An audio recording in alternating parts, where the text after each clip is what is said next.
Бишкек жылуулук борбору толук оңдолуп бүткөндөн кийин жергиликтүү көмүрдү сатып алат. Бирок ал үчүн ата мекендик көмүр казуучулар даярбы деген суроону депутат Зиядин Жамалдинов парламентте койду.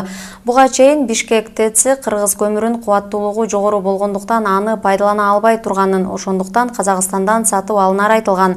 Реконструкциядан кийин жергиликтүү көмүр иштетилет деп убадалар берилүүдө.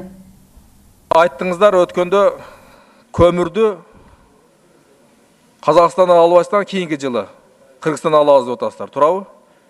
Бүгүнкү күндө ошол көмүр өндүргөн ишканалар даяр ошончо көмүрдү силерге тапшырганга?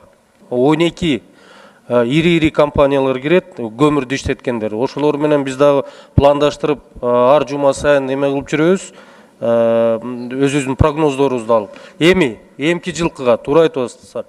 Эмки жылкыга 1 миллион 200 миң тонна жергиликтүү көмүр толугу менен ТЭЦке кириш керек. Бизде мындай мүмкүнчүлүк бар. Биз муну ала алабыз. Бирок кара кечеден жол маселеси. Ошону да чечсек, мен ойлойм, ошо июнь айга чейин, эмки жылкыга чейин биз чечебиз бул маселени.